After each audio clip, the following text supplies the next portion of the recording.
Thank you, everybody. I am awed and inspired to see such a large room, and I'm excited by the fact that we have so many people online who are also joining us for the session today. It's really exciting that even on the final day of such a world-changing conference, that there is this much enthusiasm and excitement to talk about water, and in particular, for me to be able to share on behalf of all of my colleagues around the world, in particular, all the experts who are part of the ROCKBlue family, what we are doing. And so the topic of my presentation today really is all about how are we helping water utilities in the developing world to access finance in ways that they've never been able to do before. And so I'm, again, very pleased to share with you what it is that we are doing both within the ROCKBlue family and then specifically within Acorn. And we'll run through what Acorn is and why Acorn, in fact, is hopefully going to be transformational and catalytic for so many of the utilities that are in the room and that are joining online. What we're going to do over the course of the next 90 minutes or so is to run through, first, the introduction that I'm doing and an introduction that I'll invite Peter Macy, the founder and president of ROCKBlue, to do. Talk a little bit about Acorn and give you a sense of why we came up with the idea of Acorn, really from the demand from you, and then talk about how we've specifically in our pilot phase been able to support one of the water utilities that is so important in being able to deliver to such a critical but often vulnerable population. To round out, we'll talk a little bit about Acorn and its expansion plans, and then head into talking about how you might be able to participate in Acorn and benefit from it as well. So before I start talking about Acorn, it would be wrong of me not to be inviting Peter Macy, again, founder and president of ROCKBlue, to give us some of his thoughts and insights about why ROCKBlue is so important, why ROCKBlue, in fact, is able to do the types of things that we see as needed, and why so many of the utilities around the world, and particularly in sub-Saharan Africa that we work with, are excited about our work and our mission. So I will invite Peter, and I see that he is on screen as well, to give a little bit of an opening set of comments, and I will be running the slides from here. So Peter, over to you. Jeremy, thank you very much, and welcome everyone to this presentation on water finance. I really just wanted to give you a brief introduction to ROCKBlue. ROCKBlue was formed in 2013 for the express purpose of having a major impact on all those that do not have access to water and sanitation. We found that unacceptable, and so we started up ROCKBlue in 2013 just for that one purpose of having a large impact.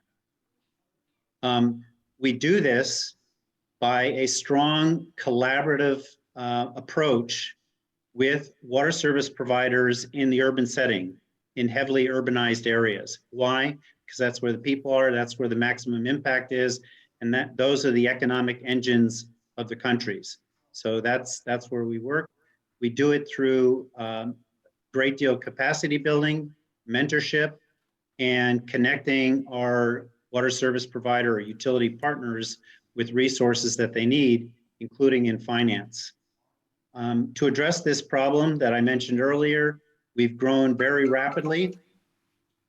We've had to grow significantly. We had our first partnership with a utility in 2016, and they served 500,000 people.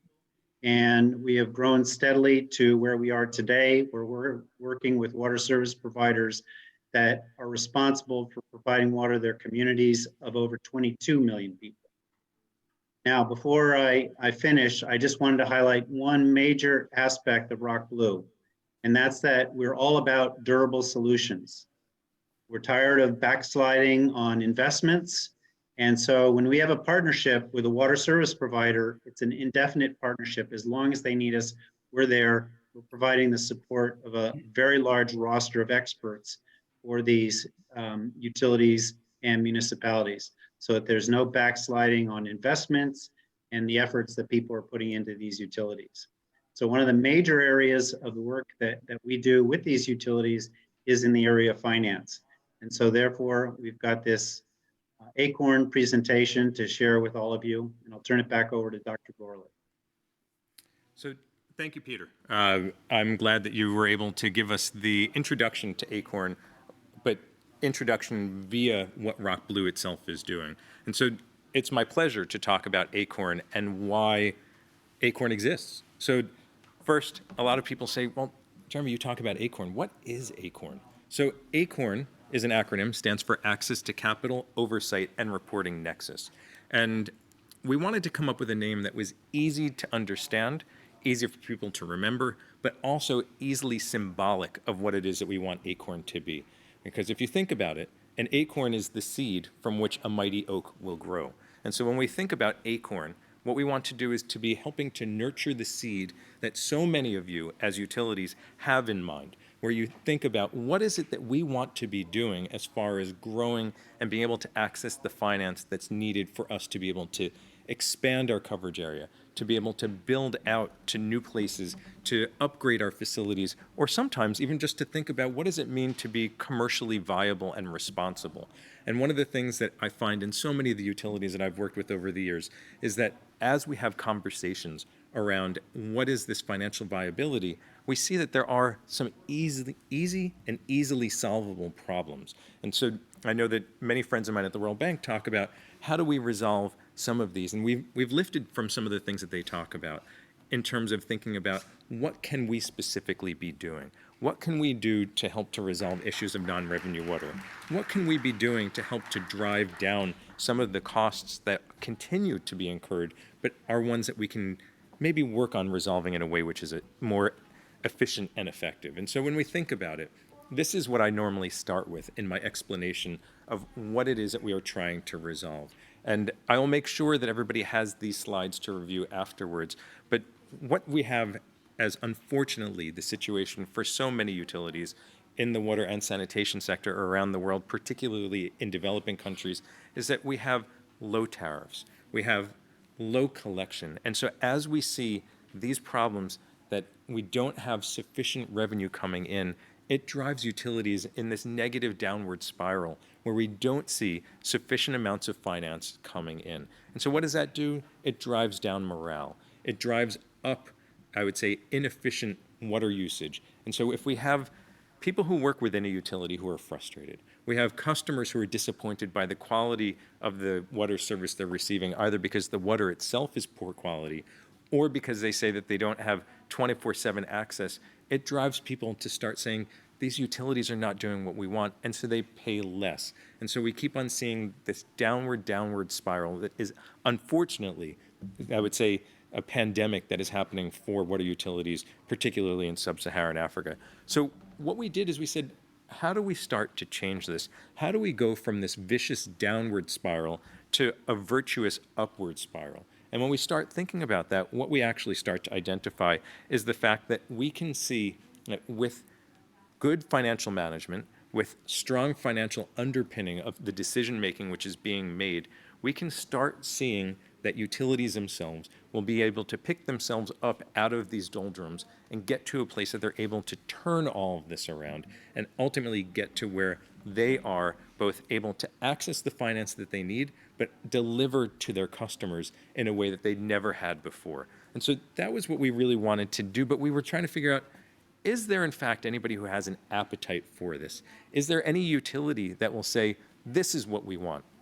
So the best way we found to do this is going out and talking to all of our partners. So we talked to our utility partners in 5 countries. We talked to our roster of 140 specialists. So ROCKBlue, as Peter mentioned, is continually growing. We have 140 specialists on our roster who are all either experts in finance, experts in water, experts in community engagement, all of whom have this vision of what we can be doing better.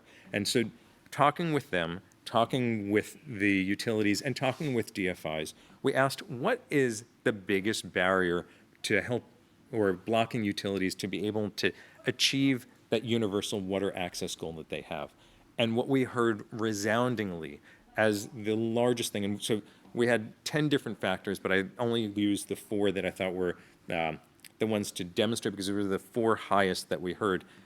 Out of all of them, the biggest thing that everybody said was not around the technical side of water delivery, but instead around access to capital and the finance that's needed. So we said, if there is this overwhelming demand that nobody else is able to help you to resolve, because we have DFIs who are trying to move money, we have banks that are trying to move money, but they're not actually moving it in a way that the utilities are able to access it. So we have this horrible disconnect where utilities, and again, utilities in the room and those virtually probably feel the same way, you're going out and you're asking for money. You're going out and asking for that support for the capital investments, as well as to help to cover some of your operational expenditures that you're not able to get because the banks and DFIs are not necessarily speaking that same language. So the vision was, how do we effectively act as that broker, that intermediary between the seekers of finance, utilities, and the sources of finance,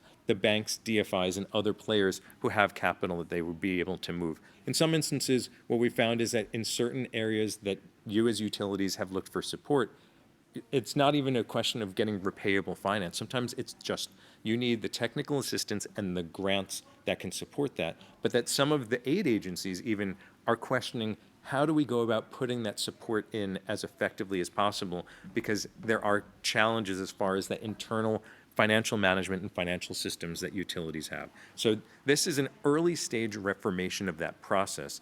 And as Peter said, our support is permanent, non-ending, and tied to what you as utilities are asking for. So if you say what we need is this type of support, we will find a way to provide that. And the reason why we designed Acorn is because you have asked us, can you, meaning ROCKBlue, provide us, meaning the utilities, the support that we need? And so we designed this to be able to respond on that. What we saw is, though, this is not just a problem that we see as far as where the utilities and the people that we spoke with are. In fact, when we look at all of the things that have been written in the past, I'd say 2-3 years on how do we meet SDG 6, everybody is saying that access to capital and access to finance for investment in capital is consistently being ranked as a major barrier to a utility's success. And so if we see that as a problem, we know that we need to find a way to work on resolving that. And then if we look at that and go a level deeper, we can see that the biggest blockers are often for those utilities that need it the most. Those utilities that need it the most are those in middle income and low income countries that are struggling to find money wherever they can in order to be able to do the type of investments that they need to. Unfortunately, when you go a level deeper, and this is where we see that there's such a need for not just what Acorn is doing, but what other partners are similarly doing with utilities, we see that utilities are saying, so we've borrowed from DFI X or from agency Y, but we're in even more of a world of hurt because we now have this debt that we need to repay, and we don't actually have the revenues coming in because we didn't know how best to do the financial analysis associated with taking on this debt. So a utility is sitting there and thinks, this is great, I'm able to get concessionary finance. But concessionary finance is not the same thing as free. And so if you get concessionary finance, let's say that the market rate would be in Malawi 30% if you went to a commercial bank. If a DFI comes in with money at 10%, and again, I'm just making up these numbers, but if they come in at that lower number, that doesn't mean that you don't have a responsibility to repay. And so one of the biggest challenges for so many of the utilities that we're working with is the fact that they are over indebted relative to their ability to pay. And so one of the things that we are working on is helping to make sure that the financial management of the utility, so senior management as well as CFO, treasurer, people who are within the finance line department, are able to make those sorts of responsible decisions and not feel that they are relying on the advice of a lender. And as an ex-investment banker, I can say that many times a lender is motivated to try to get that deal closed. And while DFIs have other goals beyond just moving money, that is one of the things, that is one of their KPIs. So if there's a way that we can empower a utility to make the sort of decision that helps them in the future without making them get over indebted, we are thrilled that we can do that. And that's, again, one of the main things that Acorn is doing. So when we think about this from a different lens and we say, so why is Acorn needed? Acorn at heart is needed because of the graphic you see on the screen, which the World Bank and WSIP presented earlier in the week. where they talked about the fact that when we look at this spending gap, not only is there currently a spending gap, but that gap is likely to widen. So unless we find a way to support utilities in being able to access money intelligently and not get themselves into a place that they're over indebted, what we ultimately might find is that this number, this orange, is going to keep on growing because there ends up being a lack of confidence from the lenders into the utilities and a lack of understanding from the utilities on what they might be able to ultimately do. And so when we think about it from this perspective, we said, okay, we've identified the problem, but let's stop examining the problem. Let's start finding the solution. So the solution we came up with is, how do we work with what we call second-tier utilities? And so those utilities being those outside of capital cities, those who have been ignored to a certain extent by a lot of the development finance community, and those who have, I would say, oftentimes greater challenges because growth, especially in Africa, is not necessarily happening exclusively in primary cities and capital cities. It's also happening in those secondary cities. I'm just looking around the room and I see representatives here from a variety of countries thinking about in Ghana.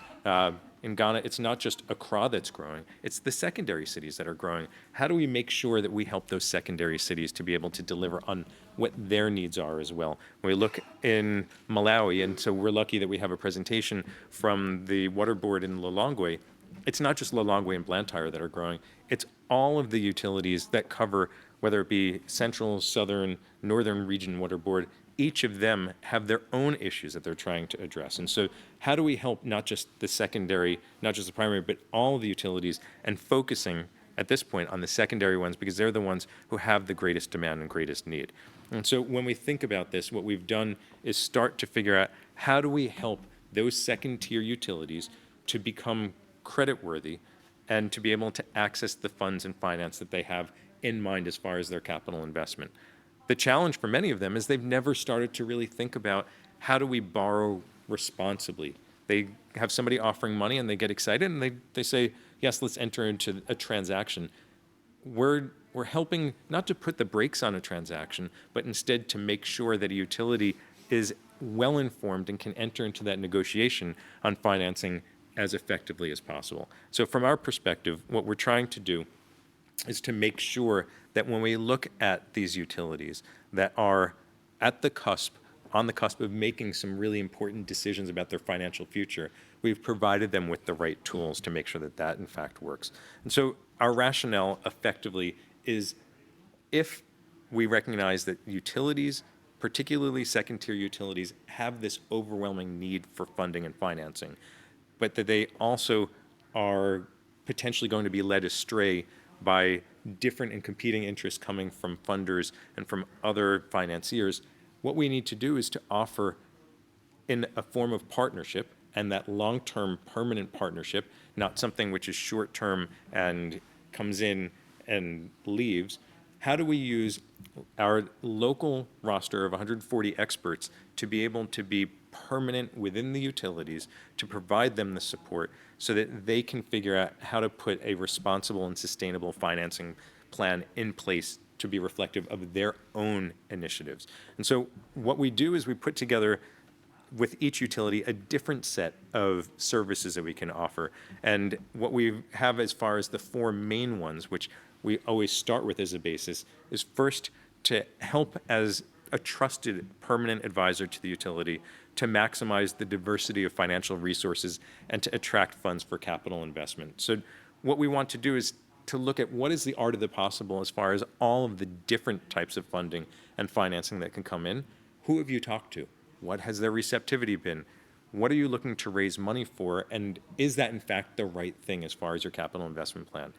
We work with them to improve their financial performance and creditworthiness based off of our own independent assessments. So we don't look to bring in another partner to do this. We say, we are your friend utility, and we want you to have confidence in us. The best way that you have confidence in us is because you look at us and you say, we know that you are our friend. You are not going to share the information outside of what we give to you, and you meaning ROCKBlue and Acorn, will do that assessment and say, independently, this is where we see that gap to be, without having an expectation that this then turns into information that negatively impacts the way a negotiation might go with a DFI. So trying to look at it from that perspective. And then finally, investigating and proposing solutions to help to get to that investment financing that's needed, and doing that with conversations with new development partners, or even finding new ways to work with existing development partners. If I didn't say thank you to our two funders for our pilot phase, I would definitely be making a big faux pas. So thank you to Vital and Osprey for believing in what Acorn is trying to do, what ROCKBlue is trying to do, and giving us the support to enable us to provide the type of help to the first 3 utilities that we've been working with. Thank you also to those people that I've had a chance to speak with over the course of this week here in Stockholm, who have said, we believe in what you're doing, and we would like to find ways to support you to amplify the program, to be able to grow to new utilities in new countries around the world.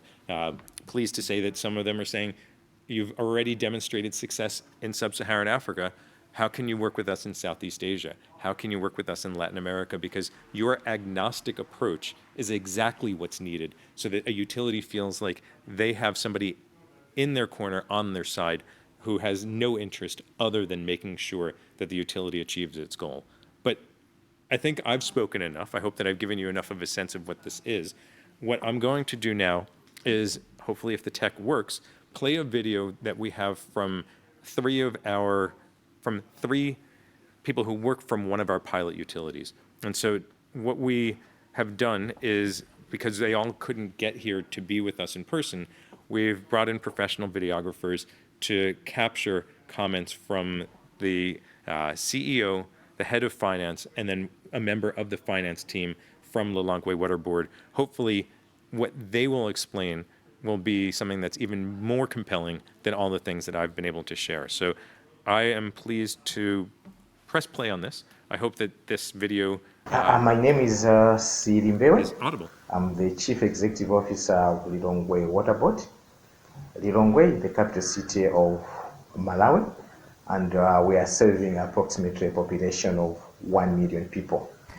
I would again like to welcome you all to the SEWI conference, in particular the ROCKBlue Acorn Initiative session. Our partnership with ROCKBlue has been there since around 2018, and indeed we are happy to have been a pilot utility on the Acorn Initiative along with ROCKBlue. Now, through this partnership with Acorn, it really has improved our operational efficiency and in particular our creditworthiness, and thus improving our access to finance. As Lilongwe Water Board, we have an investment plan, and I'm happy to report that we have been able to self-finance our investment plan. And again, we have had other development partners again working with us. At this particular point in time, I would like to appeal for further partnerships with the development partners, particularly through the Acorn window, to really partner with us in financing our investment plan, particularly investments in the water infrastructure. And indeed for us, we are really open to grant finance, hybrid finance, or indeed debt finance. As you really agree with me, investments in the water sector, particularly water infrastructure, are really heavy, so that indeed we have been in a position to self-finance our investment plan. We still have a gap that we look forward to being supported, in particular through the Acorn financing window. And at this point, I would just like to share with our potential development partners one exciting opportunity that we are already conceptualizing. As you would know, Lilongwe, being the city of a capital city of Malawi, is having one of the highest urbanization rates in Africa. Now, to some, this might be a challenge, but to us as Lilongwe Water Board, we are looking at it as an opportunity. We have just completed the raising of one of our dams, increased the holding capacity by about 20 million cubic meters. Now, with that, it means we have addressed the supply side in terms of water supply, and then we still have this exciting opportunity for growth and expansion as the demand side is out there to be tapped. Now, with this particular prospective project, we are really thinking big. We are looking at a sum of about $67 million US, and indeed that should really assist us expand our network. And as I'm saying, the demand is out there for us to tap from. So once again, from Lilongwe Water Board, we really would wish you all a very big time within this conference, and we look forward to further partnerships. Thank you very much. My name is Glad Wampande. I am the Acting Director of Finance. Within the Lilongwe Water Board, we have got 5 directorates. The one on production, anticipation, infrastructure services, corporate services, and general management. And I happen to head the finance directorate. Our main role, or my main responsibility, is to advise management on issues of financial management and infrastructure financing. Thank you. Lilongwe Water Board is a public institution. It is 100% owned by Malawi government. Our service mandate is to provide water to the city of Lilongwe and surrounding areas. And the Lilongwe Water Board has a utility, is an urban utility. Of course, within the urban, there are also peri-urban areas. So we also supply water to the peri-urban areas. In terms of income of our customers, I think we do have different customers in different categories. Others are high income earners, others are low income earners, and so there is a diverse levels of incomes. Others are in peri-urban poor, urban poor, and with very low income levels. Whilst the other higher brackets, they are also those that earn a significant amount of monies. Our current tariff is on average around 1,352. Of course, we do have different types of tariff categories. We have the one for domestic customers, and we also have got another tariff category for institutional customers, as well as the commercial customers. And we also have the one for low income areas. As I said, we do have also peri-urban areas, and in those we have got low income earners, and therefore we also have a tariff that is suited for those areas. Currently, our customer base is 115,000 customers, over 115,000 customers. Our current revenue is currently at 29.7 billion, which is, we could translate it to around 19-20 million US dollars. And our cost somewhere around 27 billion, which is around 18 million US dollars. So over the past 5 years, I think our income has been growing, largely because of increasing in the number of customers. Annually, we grow our customers, giving out new connections to new areas, and so. But over the years, I think it has been steady growth. Of course, in between, we could also have some tariff adjustments. So that's how we indicate that our revenues have been growing over the years. In terms of gross revenues, we bring on board issues of other income, which we generate from sources like bank interest received, also from reconnection fees, and also from other sources. So it's also been growing gradually over the years, such that both the net and gross income has been growing steadily. You have been a ROCKBlue partner utility for several years. how has the relationship with ROCKBlue helped you? Yes, indeed, we have been in partnership with ROCKBlue for a number of years now. This relationship is really bearing some fruits. We just recently undertook a credit rating, shadow credit rating, where we were assessed and given a shadow rating of BBB plus in terms of our standing. And so, apart from this, we also did the financial model, which culminated into performance improvement plan. And we have been addressing the weaknesses that were highlighted in the model. And so with this partnership, I think the Water Board is becoming a better utility in terms of our services, and also we're looking forward to even accessing more financing helped by ROCKBlue in this partnership.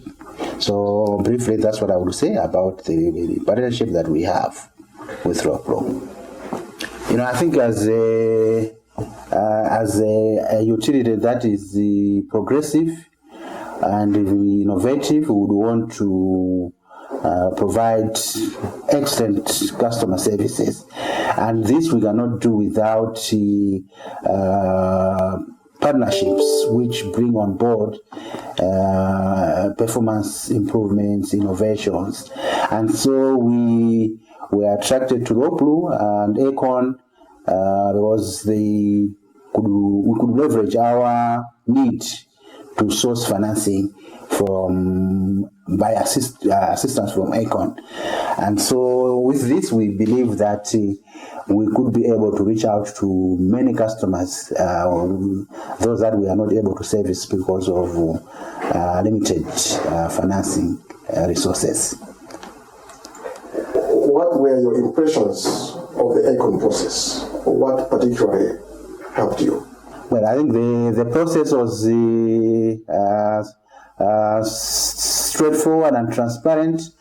We could work with the experts that Acorn provided, and with those experts we were able to provide information that was required, and at the end of the day we had a deliverable that we needed in terms of, for example, the financing model, and as well as the shadow credit rating that we got. One of the key activities that Acorn undertook was a financial assessment accompanied by recommendations. What did you learn from the process? We had several lessons from this assessment. The assessment was quite wide in terms of our debt levels, in terms of our expenditures, number of customers, and so we learned quite a number of lessons. For example, we need to grow our customers to increase our revenues, so that by doing so we should be able now to cover both the O&M as well as financing costs, because currently we are able to cover O&M and also slightly about our finance costs. So some lessons from the assessment: we need to increase our customers, we need to grow them significantly, so that we are able to stand on our own and even do projects using our own financing. So I think that's one area that I would say we really benefited and learned from the assessment. How will you take the recommendations from the financial assessment from Acorn forward? Yeah, I think we already started implementing the recommendations. Like in the year that just gone by, we increased our customers by over 10,000. And going forward, we're even looking forward to increasing the customers to over between 15 and 18,000 customers in the year 2023-24. And so coming out from the recommendations, we already implementing the recommendations so that once we grow our customers, it will result in increase in the revenues and also be able to contain the expenditures that we have, operating expenditures that we incur on a daily basis. Would you be able to tell the audience a bit about two exciting new initiatives that you are seeking to deliver in the short to medium term? Yes, we do have a number of projects that we have lined up for implementation, but two of those, one of it is the construction of treatment works number 3.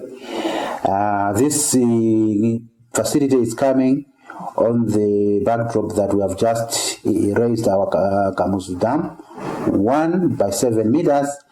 That means we have got now increased storage capacity at the dams, and therefore we also needed to increase our production capacity to grow the number of our customers arising from the assessment that we did with Aircon. And so by constructing this treatment works number 3, we will be able to reach out to many customers, which will also bring on board new revenues, and thereby making Lilongwe more sustainable, and also be able to reach our mandate to provide water to the city of Lilongwe and the surrounding areas. The next project is we call it densification. This is a project where we're going to reach out to new developed areas within Lilongwe. As you may know, Lilongwe is growing fast, and new areas are coming and being developed, and so we plan to connect those new areas, which will also bring on board quite a significant number of customers. So these are the two exciting initiatives that we would embark in the short to medium term. Thank you very much. Yeah, I'm Helings Nason, currently working for the Lilongwe board as a senior economist.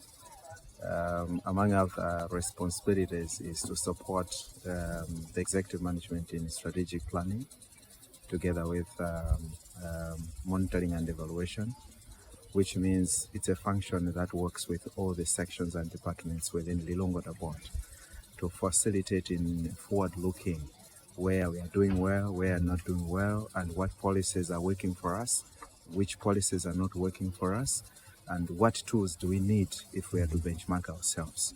So that job demands that you needed to have necessary tools. For planning, you need a strategic plan, you need a budget, you need all this. For M&E, you need also an M&E tool. So in the aspect of the financing, as the Lilongwe board, we know it's an institution that has got its own internally generated resources for infrastructure investment. So for us to benchmark ourselves in terms of our capacity to unlock potential investment, there's a need for ourselves to check how our financial position is currently, coming from the past, as a way of monitoring how we have been moving, but also programming in the future, looking at demand of the infrastructure that we may need to invest in as we go ahead. How much resources would it require us to go in? If the internally generated resources aren't adequate, definitely you need to call for a partner investment. Now, you need to get to a partner investment with an understanding of your current position, with an understanding of your future position. So any tool that may come in place that will simplify that process to say, okay, putting in your factors, what is the output? And then what's the benchmarking? So that when you're saying, okay, we need somebody who can support us in terms of financial investment, somebody has to be confident enough to say, should you put in your money in there? Will they benefit? Will they lose out? So it gives confidence even to the potential investors to say, yes, I think we can partner with an institution like the Water Board or any other utility that they may get into. So I take it that having a modernized platform, more or less like an application tool, that would simplify the process of financial leveraging could be an added advantage, let's say, for my responsibility. Because I know that at the click of the button, when I put in the financial parameters in it, it will actually assess and benchmark to say, hey, you need to get so much, but your level, you need only get to so much. So too, if an investor comes in and says, okay, based on what you are coming up with, it appears we can only partner with you this extent. So it means it prepares both myself to advise my financial director or even my CEO to say the direction that we may take looking at our stance currently, even the future programming and the focus, it can only help us to go this route. So too, if you are negotiating with a financier, they may come with bigger expectations when actually the financial base may not be that much. So that too would be very critical. It would help us to say, okay, objectively, when you put in your factors, this is how best it can cost you, this is how best it can take you to get, and routinely you can be checking yourself at the click of the button, at your fingertips, at easy reach, without even having headaches to say, okay, if I was to check myself, what else do I need? So you have something at your fingertips, and then it facilitates and supports your level of programming and planning, even for budgeting, even for other areas that you may wish to touch in. Probably the parameters may indicate to say, if you factor in this parameter, it doesn't give you the best. But if you factor in this other parameter, it gives you the best. So you leverage and switch to say, okay, maybe my focus now this time around, it should be on point A and not on point B, because the assessment has already indicated to say, you are strong here and you are not as strong on this road. So your level of negotiation, your level of discussions with any potential compatriot in investment infrastructure for any water utility, like in our case, it would be supported by such an output coming from such a platform which is within easy reach.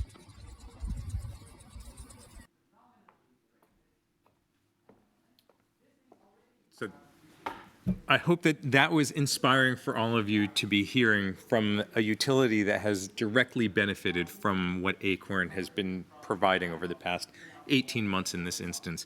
And the part that I would find most exciting is the fact that when Gladwell shared, it's not just the assessment and it's not just the recommendations, it's the implementation of those recommendations. The fact that they've been able to grow their customer base and be able to do that responsibly, but from a perspective that delivers what they are looking for as far as their long-term capital investment plan, which is a function of the number of customers they have that they're able to serve that they didn't serve before. All of that becomes incredibly exciting and is proof of the fact that the sort of intervention that Acorn is bringing in ends up driving towards the goals that we have. So I'm pleased that we can now turn to our panel of speakers on Zoom, where we have 4 speakers who will all be able to share what their experiences have been.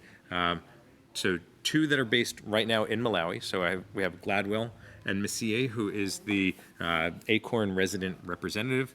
And then we have Peter, who you heard from before, and Rich, who is based in the United States, who is also one of the key advisors of the program. So I am hoping that all of them will be able to turn on their video and share a little bit about their experiences, what they've seen as being particularly helpful. And maybe what I'll do is turn it over for Peter to start with a question to Gladwell about his experiences or the things that he's observed, and then we can maybe see if there's a question from the room that they might have for Gladwell about what Lilongwe Water Board has done as far as Acorn is concerned. Again, pleased to turn over for Peter, maybe for a question to kick off this portion of our session. Sure. Gladwell, good to see you again.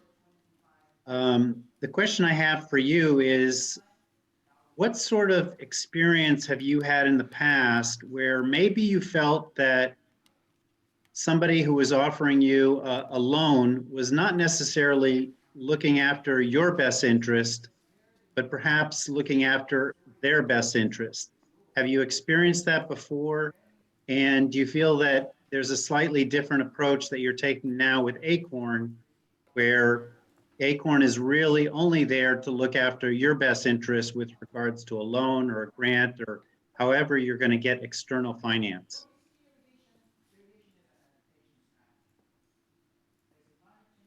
So Gladwell, over to you. Good afternoon, everyone. Thank you, Peter, for your question. Of course, over the years, we have had different partners that we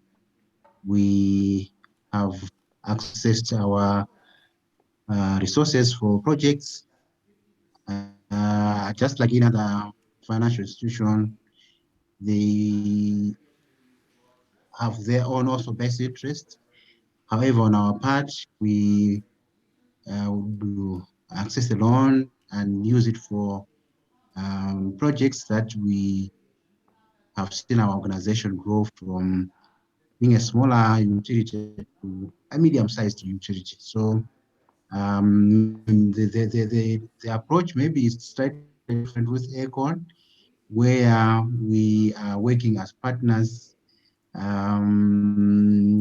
Before going into a project, we have been given a model that we can use to assess our ability to bring in on board more loans, or where not feasible, we would look for grants elsewhere. So with this, I think we believe that going forward, we will be able to make the right decisions,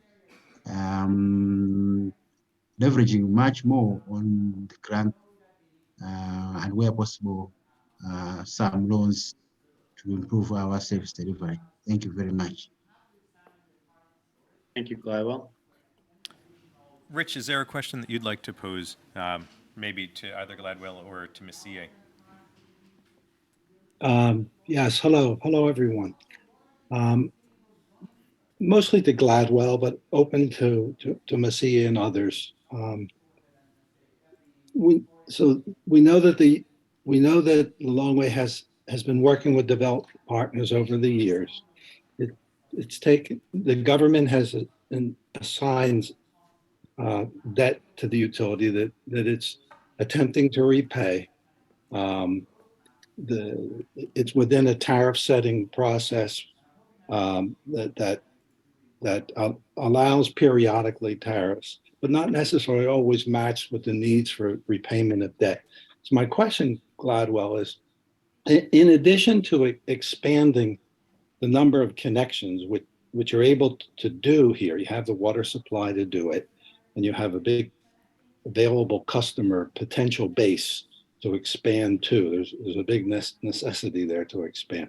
In addition to that, what other measures have you been able to define for your utility to improve its capacity to manage the debt that it already has and to take on new debt?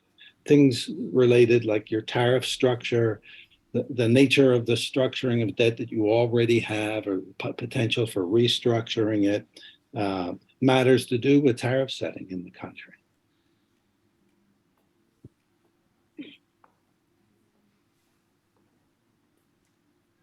But I think matters of tariff in Malawi, this one is usually a decision that is taken by the line ministry, the Minister of Water and Sanitation, and normally the tariff has got different components. It looks at the social part of the tariff, as well as the financial part. So government has to balance those two aspects whilst the water boards would want to increase the tariff as and when required, but also government, on the other hand, would also want to see that the people are well cushioned in terms of the tariff that we have requested. So apart from tariff increases, there are also other activities that we are doing to ensure that we bring down our costs. Once that is done, we should be able to have an optimal tariff that will be good for both the customers and the institution. So briefly, that's how I will respond to your question, Richard. Thank you for asking that question, Rich, and thank you, Peter. I'm going to ask the fourth person on the screen, Messie, who has been a constant support to making sure that this all works. Messie, from your experience as our local representative and being an expert in understanding where Lilongwe Water Board is, knowing what the context is, how would you say that Acorn has been able to provide support using someone like you who has that deep knowledge and is a constant presence in the country? Yeah, thank you, Jeremy, for your question, and welcome everybody. Yeah, it has been a very exciting journey. I think working with our utility partner, Lilongwe Water Board. I've seen them, moving away from skepticism at the beginning. I think they were sort of, cautious in the way that they were dealing with us, understandably so, because I think they were not sure as to what, ROCKBlue or Acorn is all about. But I've seen that, skepticism, fading away and then, being replaced by, confidence. As I'm sitting here, I think, in my opinion, I feel the water board is now very confident in the support that we offer to them. We so far have managed, to support them, in undertaking a financial assessment, which resulted into the development of a financial model, which I'm sure they're excited to be able to be using now. And we have also been able to undertake the creditworthiness, rating, which they have already alluded to, and I think these two, tools, have, cemented our relationship with our utility partner. So, in my opinion, I feel the utility now has a confidence that, Acorn is there, to provide meaningful support to them in order to improve performance. I hope I've answered your question. Thank you, Messie. I appreciate that. And I see that now we're regaining all four of our speakers, so I'm glad that you're all here. Because of the fact that we want to make sure that we provide time for questions from the floor as well as questions from those online, I'll ask, is there a question from anybody in the room? I see two hands up. I'm trying to think of the best way. We have three hands. I see that we have somebody coming down with a microphone, so it's 1, 2, 3. So perhaps those who have the questions can move to the aisle to best pose them. And I'm excited to see the enthusiasm in the room, because I think that just reinforces the fact that we are onto something exciting. So please go ahead and introduce yourself as well for everybody who cannot see you. Am I audible? I'm a bit fluish, pardon me for that. Good afternoon. My name is David. I'm from South Africa, and I work for a water board or a utility called Magalies Water. I must say on the offset, we've had a relationship with Lilongwe Water Board. At some point, they sent a delegation to South Africa to do a bit of benchmarking on how we run our organization. But my question is more informed about the policy regime in South Africa. Our water board is not funded by the state, although we are directly answerable to the government. And how we actually make our money is directly from, water sales. either to the domestic customers, commercial or agricultural. But I want to try and understand how Acorn and ROCKBlue actually identified Lilongwe Water Board, and if maybe there's a possibility of a similar project being taken in South Africa. And the reason I'm raising this is that we have swallowed, so to say, one of the water boards in the country, which was found to be financially dysfunctional to the extent that it couldn't really deliver its basic services. And government resolved that we will take a part stake in that business, and that also came with a hefty debt of about 3.5 billion rand. So we are now currently trying to make sense of this new acquired debt, which is not of our own making, while the business needs to be sustainable and profitable. And to some extent now that has created curiosity to say, is there any likelihood for this kind of a project to be implemented in South Africa?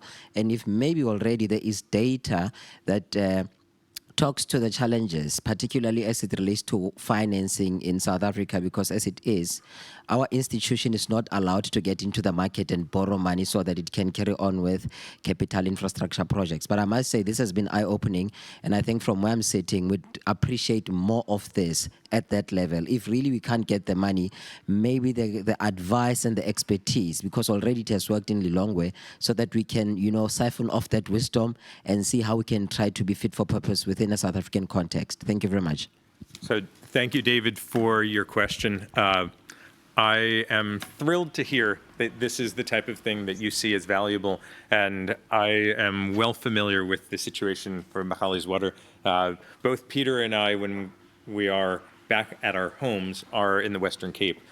So Peter is based outside of Cape Town, and I'm in the Cape Winelands. And I would love to have a conversation with you exactly on what it is that you're talking about, because yes, the South African water regime is different, and DWS's involvement is different than what we're looking at as far as other ministries. But that doesn't mean that you should be saddled with unsustainable debt. And so the type of thing that you're asking for is exactly why we are doing this in the places that we're doing it. I also like the fact that you're a water board rather than a municipality, because the situation for you is undoubtedly different. And so there's a lot that we can be looking at with you in a way that others might not. And there are things that are unique to the way that water boards function in different places. So this is a conversation that on behalf of Acorn, I'm happy to pick up with you either here or back in South Africa. But I can say that I guess in response to your first question and something, or the thought that you were wondering, why did we choose Lilongwe Water as one of our first beneficiaries? And it's a fair question. We looked through our roster of utilities with whom we had a relationship. And so, as Gladwell said, this is a multi-year relationship. And one of the things that Lilongwe Water Board has raised at each of the annual or semi-annual conferences, notwithstanding the COVID interruption, but each of the conferences, one of the things that Lilongwe Water Board has continued to say we would love to have support on is around looking at the financial picture and trying to do things differently, to be able to be in better standing before just taking on money, taking on money in a way which is thoughtful and well measured. And so from our perspective, that's the approach that we're trying to take. I had somebody ask me yesterday when I was explaining Acorn, they said, so Jeremy, why, you said that you're focused on second tier utilities, yet arguably, wouldn't you say that Lilongwe and the other utility that we've been working most with has been Lusaka? Both of these are capital cities. Aren't these effectively primary rather than secondary?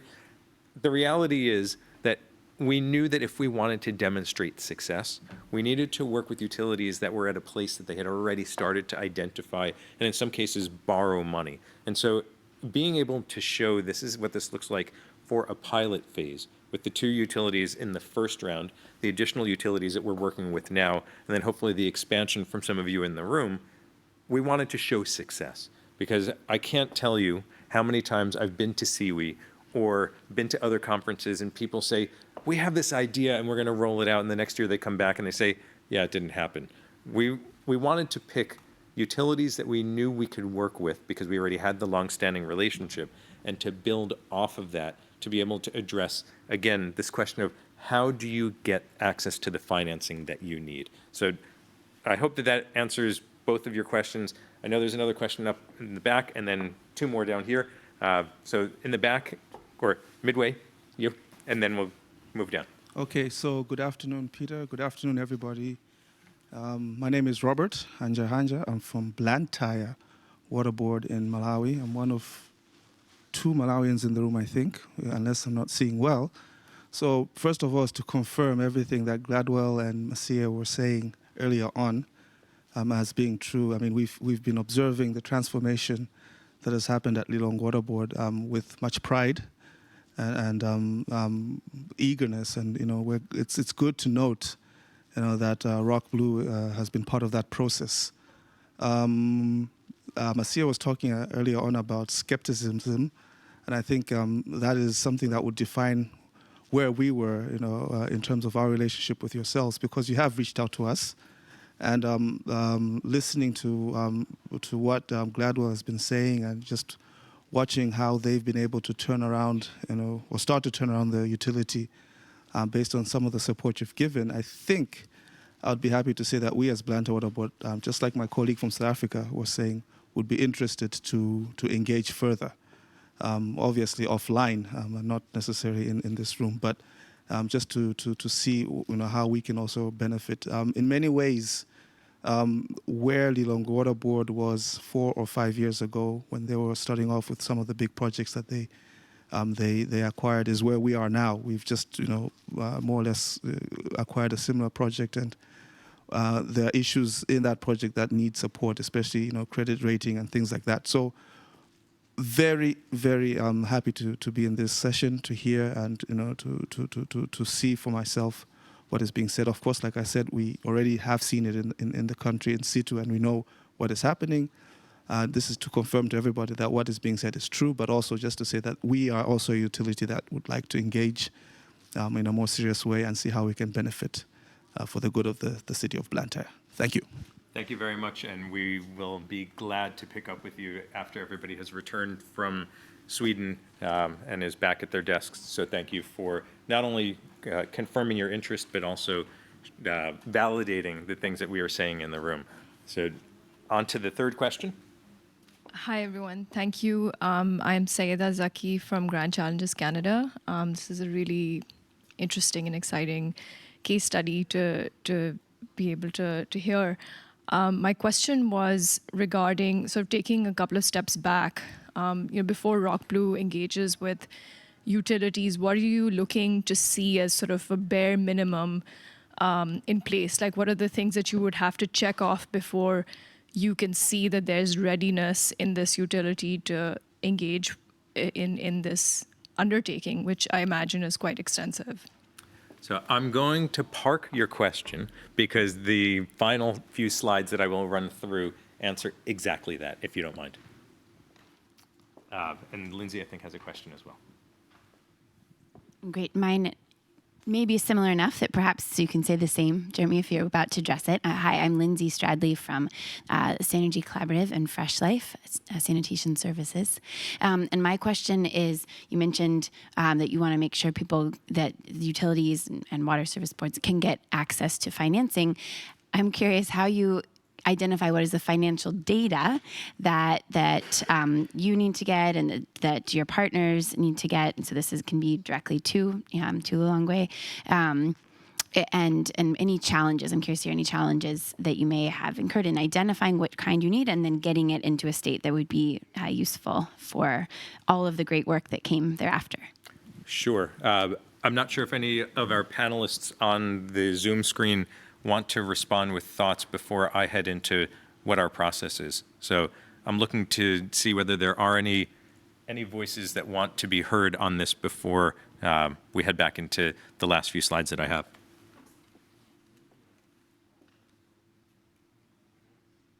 Well, the types of data required are standard data from the utilities, financial statements, description of the kind of regime that it's in for fixing tariffs, knowing whether utilities income is really effectively ring fenced or not. Ring fencing meaning not only accounting wise, but also that it's set up as whether or not it's set up as a corporate structure that can retain its earnings. And it's we need to focus on whatever debt it already has, whether it's manageable, that debt, the characteristics of that debt. We're finding in not only in our pilots but in others, the governments that are taking on loans from the donors. They're the ultimate responsible parties. The government is the borrower. The donors the banks, the IFIs consider the government, and they are the borrowers. The government then reassigns debt to the utilities. Now, the way it does that it is critical to the well-being of the utility. Part of the debt may be converted. Maybe the utility is not able to manage that amount of debt. So we have to enter into discussions about converting debt to equity and things like that. Also, the nature of the debt that it does have. One critical element is whether that debt is denominated in foreign exchange, in dollars or euros, rather than local currency.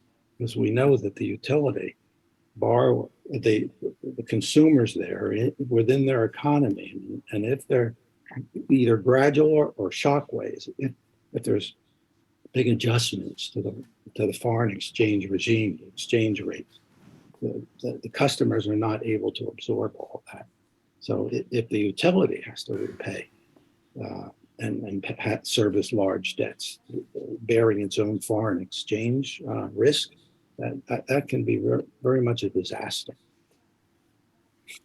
Great, thanks, Rich, and thanks. I think that at this point, I'm going to drop the Zoom screen and go back to presenting because I think that there will be some additional questions after this next little bit. So thank you again to our virtual presenters, and I will attempt to answer the last two questions. So the thing that many people ask after I do a presentation like this is, Acorn sounds like exactly what my utility needs. How do I get engaged? What do I need to do? And so our process is fairly straightforward. What we'll do first is we will look to receive information from you as a utility, and I'll walk through what all those pieces are. But what we do is we take that information, we collect it from you, and it should be information that you already have relatively handy, that's ready to go. And so when thinking about this, we're looking for the basic financials that you should already have because of the fact that these are things that you're required to do. So we're looking at your financial statements. We're looking at the loan covenants for any borrowing that you have in place. We're looking at what your level is, let's say, of non-revenue water to see technically how are you performing. So we collect all that information, we take it in. And what we say is that we want to be able to do an assessment. That assessment takes two forms. The first form, like I said, is our in-house expertise, where we go through and we do that financial assessment, identifying what the solutions are that are needed to do things like improve billing and revenue collection, increase the capacity of management, to make sure that you have at least a reasonable counterparty when going through and looking at what a fair and cost-reflective tariff could be, and making sure that you have a sound and appropriately prioritized capital investment plan. So that's accomplished through two ways. One is our in-house expertise, where we do our own assessment and come up with the recommendations, but we also, on our two pilots, had preliminary credit ratings completed. And as Gladwell mentioned, the credit rating they received is a strong credit rating for a utility, largely because of the fact that they have been doing great work and are poised to continue to do great work. And so we were able to procure that credit rating to be able to create a baseline, an understanding of what the financial performance looks like and what that financial performance might be able to improve to be, which is a clear signal to financiers of the fact that you are, in fact, taking this as seriously as possible. And again, the support that Acorn has provided and continues to provide is something that has no cost to the utility. We are doing this with the, as I mentioned before, the generous underwriting of Vitol and Osprey, and we have other foundations and other aid agencies that we're in talks with to allow us to amplify our support. So for those of you who are thinking, this sounds too good to be true, it might be. It might be too good to be true for you sitting there saying, we can't believe we don't have to pay for this service. And it's because of the fact that when we have explained the way that I have today to our development partners who want to provide that support, they say this is exactly what needs to be done. And we will give the financial support to allow you to provide the technical assistance that's required. So step one is doing this collection verification, which is helpful in and of itself, but it's the second step that's actually far more interesting and far more important. And that's where we provide the targeted technical assistance and workshops for the utilities to improve their financial assessment and management capabilities. So I've been doing this sort of work for a long time, and I see that if we provide support to an individual, that individual benefits, but that individual might retire or might take a new job or do something else. And if they leave, does the institution retain that capacity? My argument is oftentimes no. So how do we combat that? We do that through not just working with one person, but working with a team of people at the utility to make sure that institutional knowledge remains behind. So it's providing that targeted technical assistance so that the utility itself is, as far as the financing side, in a better position and is continuing to improve rather than have it be targeted support to person X and then move on. The other thing, though, that we do, and the thing that we've been referencing throughout, is we will do a utility performance improvement program plan, and that plan includes a prioritization of the capital investment needs. So a utility might say, we want to increase our customer base by 50,000 people, and we want to do 4 new treatment plants, and we want to have these new reservoirs and build this dam. That's great. But if you don't have the money to pay for it today, how are you going to get that money? How are you going to sequence it in a way that you're able to deliver on what your goals and expectations are? So it's not just having that capital investment plan that's important. It's having the prioritization. Why is that important? Because it means that if there is a donor or there is a DFI or there is a short-term program that even a local commercial bank might want to come in and support, in any of those instances, if we are able to find a way to help that it's easier for that source of funding or that source of finance to come in and get engaged, it's a whole different animal. It's a whole different program, and it's something that people can get really excited about. And so what we do is go through the capital investment plan, go through the potential improvements that could be done, and figure out how do we create the optioneering analysis that shows what does it look like if you borrow money from here or if you take this money in from this place. How do you do this to make sure you retain that financial sustainability? And then finally, it's not just laying all this out, it's executing on these. It's taking these recommendations and saying, we will actually do this.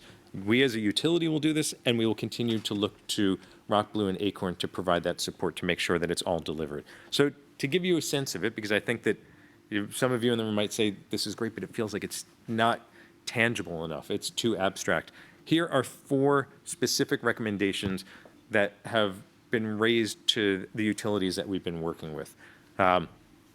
First, we need to enhance your financial model so that you can actually forecast what your appropriate tariffs need to be to predict what your break-even point is, and hopefully anticipated profitability, or at least the higher revenue, net revenue, than what you would have otherwise. And so what does that look like?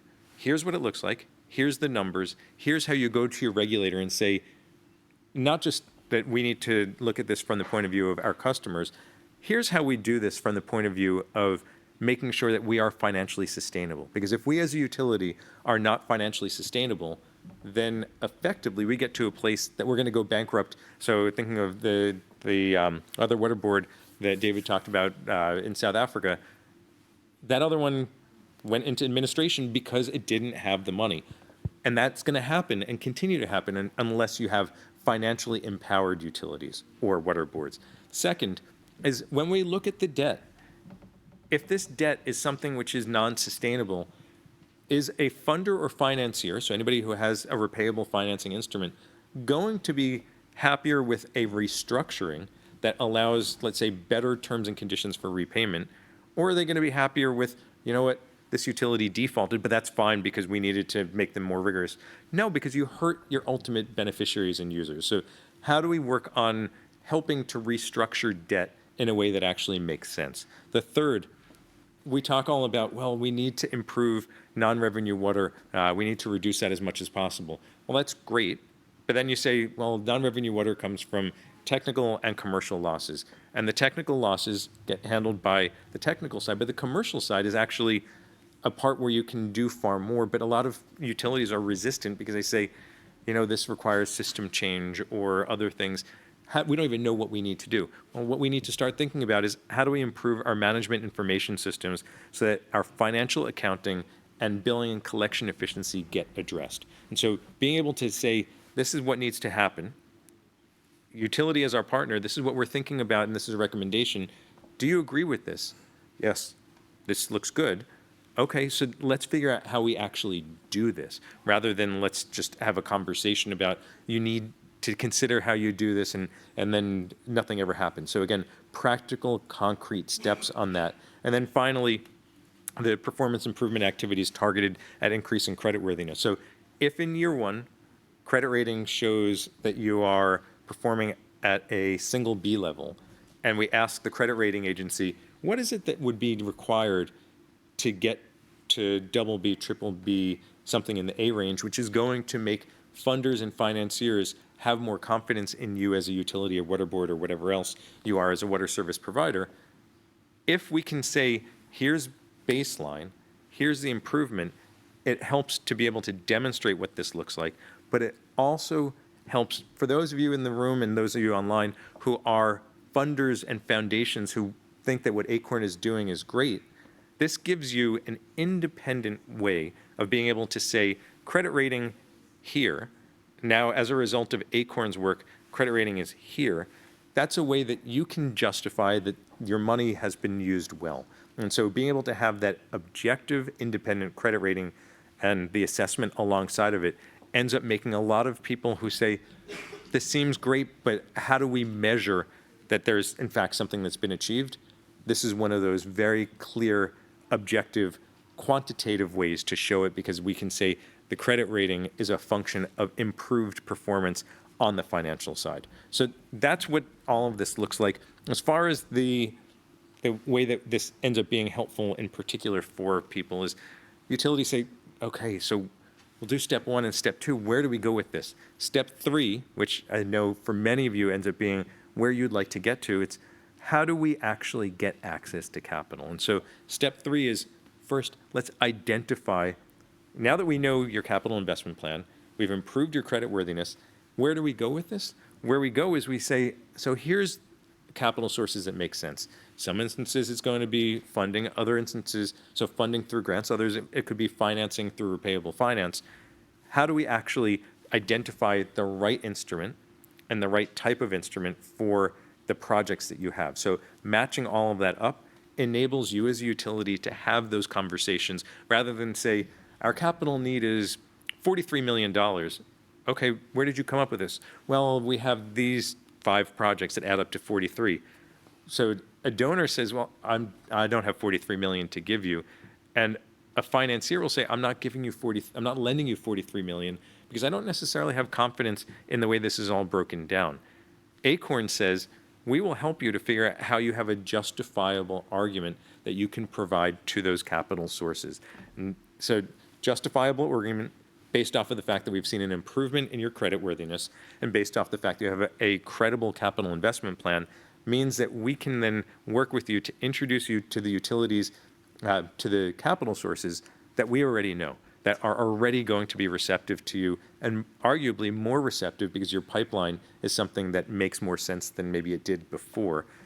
And then we say, we want to coach you. We want to work with you so that when you go up onto that stage or you go into that meeting and you say, this is what we're looking for as utility X or Y, people will listen and say, this is what you're doing is exactly what we want to be supporting you to do. And then at the end of it, and again, coming back to the very first things that I was saying, when we start looking at the negotiations with capital sources, you are now an empowered utility. You are now able to go out and say, we understand what our financial picture looks like. We know what we can afford to borrow. We, in fact, know what the best terms and conditions are for what we want. So rather than go in and accept the terms that a bank, DFI, other provides to you, you're able to say as a utility, we know what we're looking for. We know that what we need is this amount of money, and our financial model that Acorn has worked with us to design says that we can afford if it's at this rate. Think of how much easier it will be for you to be able to enter into those negotiations and those conversations in a way that you have that power rather than feel like that power has been taken from you because somebody else has the money. So that is effectively where we get to from the beginning to the end of the process. Those of you who say, well, we want to know who else has gone through this. So like I said, Lilongwe, who we heard from, benefited. Lusaka, we continue to work with as well. And we have more utilities that we are signing MOUs with even today that we are providing support to. And those of you in the room who said, we want your help also, I'd love to talk to you and figure out how we can provide you some of that support as well. Those of you who are saying, who are online watching, who are watching this as a recording afterwards, who say, I'd like to know how I can go about benefiting from this. We have what I think is a fairly straightforward way for getting through and getting considered by us. So the first, a formal expression of interest in an application, something pretty straightforward, where we say, let us know where your areas are that you need support. What would you benefit from as far as an Acorn engagement? So pretty easy self-assessment that hopefully you can do without much of a challenge. We have a questionnaire, again, fairly basic and straightforward, that seeks information on your operational and financial performance over where you are right now, where you'd like to be, and a sense of what your financing needs are. So this helps us to understand where you're at, but also helps to guide some of your thinking so you're able to come in and say, this is where Acorn can really provide us the support that we need. Third, we're looking to see, ideally, the past 5 years of audited financial statements. You might say, you know what, we can give them to you, but we're not happy how we performed in 2020. That's fine. I can't find a single utility that performed well in 2020 because with COVID and everything else happening around the world, it was difficult. But we want to look to see what does this look like over a period of time that in fact makes sense. We want to see what your performance has been like with the other donors and development partners you've worked with. Again, it can be a simple email, and we know that in some instances, you might not have actually gotten any money for capital investment, but you've gotten support from aid agency X or DFI Y in doing some upstream work. That's great. We'd like to know that because it also helps us to be able to validate that this feels like a smart thing for us to be doing with and for you.